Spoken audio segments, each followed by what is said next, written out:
Hey everyone, and welcome back to this new installment of Gimme Ten. And this week I'm going to delve into the subgenre of slowcore, also known sometimes as sadcore, one of my favorite substyles of indie rock, basically. So if you've never heard of slowcore before today, you're in for a treat because those records are some of my all-time favorite records, really. Some of these albums have been with me for many years and I love them. And I want to talk about those albums with passion, obviously. Slowcore, if you've never heard of it, is a subgenre of indie rock, I would say, which appeared in the very early 90s, we'll say. And it's characterized, by what the setting of a slowcore band is normal. So rock band setting, guitar, bass, drums, that's often what you get. All these records are made of these elements. Very little keys or piano there. It's mostly guitar, bass, drums. But the tempo has been slowed down to stretch the songs and to focus more on texture. And in this way, slowcore is sort of relative to dream pop, post-rock, shoegaze. It's got this kind of lethargic, introspective, sad, at times a little bit soporific atmosphere. It's very it's the ambient music of indie rock. No, just about that. I mean, I think that sums it up pretty well. And the record that immediately comes to mind when I think of slowcore is this record here, Roller Coaster by the Red House Painters, which to me is the manifesto for slowcore, basically, no more, no less. If you could just summarize the genre with one album, that would be it. The Red House Painters were a band that were formed in the late 80s in Atlanta, Georgia, by Mark Kozlek, singer, guitar player, and Anthony Koutsos, who was a drummer, and then relocated to San Francisco in the early 80s, and were kind of discovered, if you will, by a way of a tape that Mark Eitel from the American Music Club passed on to Ivo Watts Russell, the label head of 4AD. And thus all the albums most of their albums are on 4AD. And thanks for that discovery, Ivor Watts Russell. 4AD is such a forward-thinking label, and what a beautiful piece of music from start to finish. Starting with Grace Cathedral Park, this kind of, again, introspective, sad ballad that kicks the album. Sort of bittersweet sounding and has flashes of optimism. But for me, the song that epitomizes the genre of slowcore is Katie's Song, which is the third song on the record. To me, that says everything about slowcore that you could ever hope to hear. It's very pessimistic, glass on the pavement, under my shoe. Without you is what my life amounts to. It's like, the lyrics are so brutal. Katie's Song to me is the. So Mark Kozlek is his voice is very distinctive. His guitar playing is slowed down to the max. It's just, this album it's an amazing record. And since I'm on Mark Kozlek, I have to talk about Sun Kill Moon. And ideally I'd like to showcase Ghosts of the Great Highway, so Sun Kill Moon is the project that Mark Kozlek went on after the Red House Painters were disbanded. And it actually features, I think, 2 or 3 of the members of the Red House Painters anyway. So it's basically, these are basically Red House Painter records. And this is a lovely record, but it doesn't really fall into the genre of slowcore, to my ears at least. Sort of fall squarely into a sort of old country or indie folk.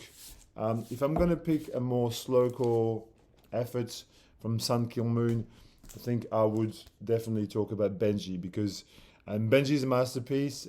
Came out in 2014, and I've got it on CD. I never bought it on record, but it doesn't matter. It's the same thing really. And this album is just a really tender, aching, bittersweet, introspective mess. And I think the song that got me into this was Dogs, which is the fourth or the fifth, fourth song on the album, which he recounts, having sex for the first time, listening to Dogs by Pink Floyd. Just wonderful, amazing. The other band that comes to mind when I think of slowcore, evidently, is Low.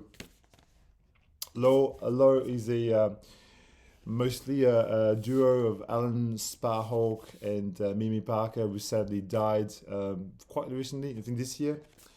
And this is their first record. And to me, the sounds that they would go on to perfect on other records is all there. I think if they only made this record, that would have been enough. They would be remembered as geniuses and legends. I Could Live in Hope from 1994. Low were formed in Duluth in Minnesota, the home of Bob Dylan, actually, if I'm correct. Their music is very much like in the Red House Painters style, very lethargic, very the tempo is super slow, and this album is just filled with gems like Words, Lazy, song number 5, Lazy, which I think is my favorite song on the record. This album, instantly has never really been reissued by the band for legal reasons, I think. And this is basically a bootleg of it on Plane, but it sounds really good. It's really, really just the sound wise. I mean, I hate talking about like how records sound, because it's not my game. I talk about the music, but this sounds really quite good for a bootleg. Very highly recommended.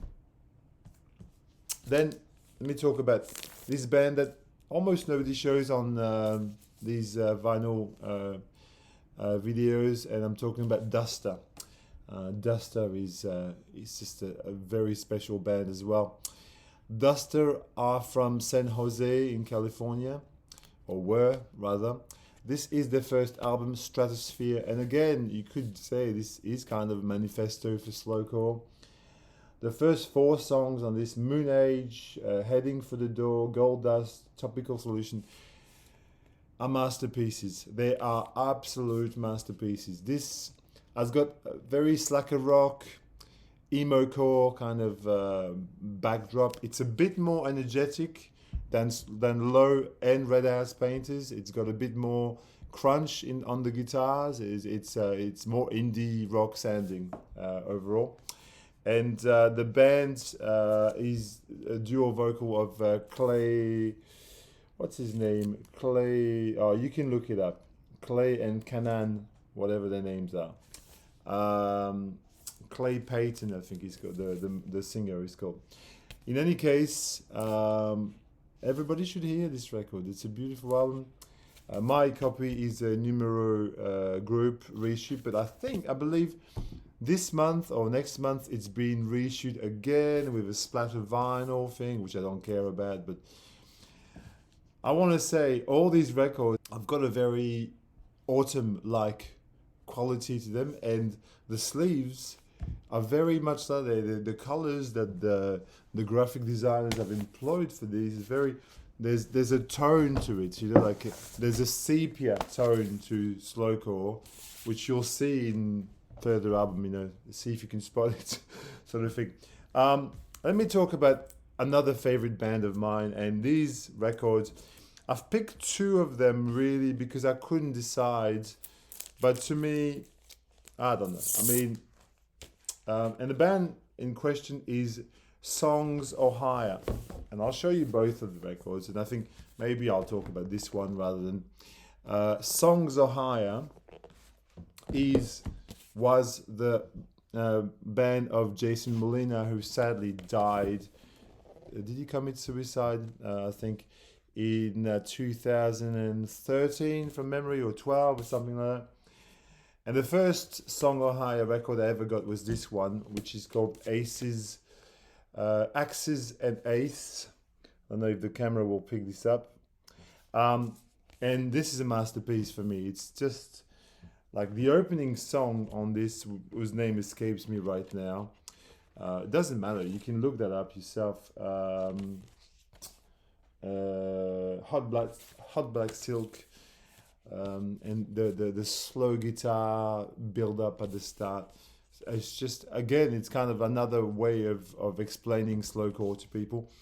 I think I love this very much. It's got a gritty quality, and again, it's very introspective, very sad, very depressed. I mean, you know, it's Jason Molina, and this here, I think Love.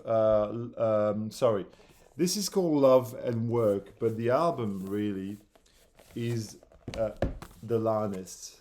Okay, that's the album that really I want to showcase here. This is the reissue box set that came out a few years ago with the outtakes. And I love this. I love what they've done with the heart in the middle. It's a beautiful box set, actually. This is also very, very special. The Black Crow, Tigris, the title track Lioness is fabulous. I mean, this again is very, very highly recommended. And yeah, Songs Are Higher. Sadly missed Jason Molina, but all the same, left an amazing body of work. I have to talk about Galaxy 500 because they don't fall squarely in slowcore, in my opinion. They've got elements, especially on Fire, this one. It's got elements of dream pop, jangle pop, and a little bit of shoegaze as well. For me, it's got everything there. But yeah, it's also a slowcore record through and through, I think. This is a trio, Dean Wareham, Damon Krukowski, and Naomi Yang. And they were formed in Boston in 1989, I think. And this is a 1990 album, so I think it's the second record from memory. I think their first album is the other one, the sort of like brandish cover today. Yeah. However, this probably is the best effort. It's got Blue Thunder, Snowstorm, The Amazing When Will You Come Home. Yeah, it is just a lovely, lovely record. I hear hints of the Velvet Underground in Galaxy 500. Really, I do. It's kind of, but it's a much slower, much more lethargic version of the Velvet Underground. I want to talk about some lesser known bands because I mean, Red House Painters and Low, Galaxy 500, probably known by a lot of people. But Karate is super, you know, they're super niche, I reckon. Karate is also from Boston. This is an album they released in 1997. And Karate have a more post-hardcore, a little bit of post-rock, very Slint-esque, if you know Slint. This is my favorite album, Karate. The following album is also really good. The one that follows this, the green cover, whose name escapes me right now, but it doesn't matter. You can, again, look it up. That's the beauty of Discogs and all that. This has got, yeah, very Slint-esque quality. The very first song on this will give you a really good idea of what I'm talking about. Plus, what's it called? The first song is This plus Slow Song, yes. Came out on Southern Records. Again, beautiful slowcore album.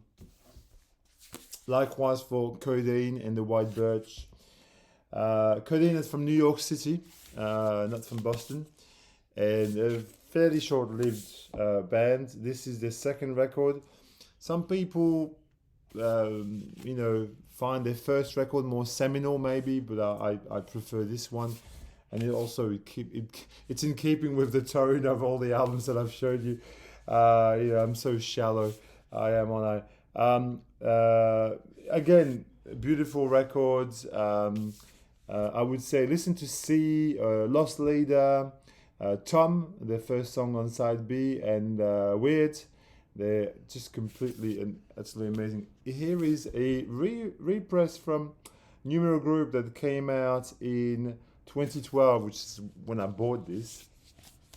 Here's the band in their full glory. I very, very highly recommend this. And again, the atmosphere is very depressed on Codeine. I mean, the name Codeine alone should tell you what you get.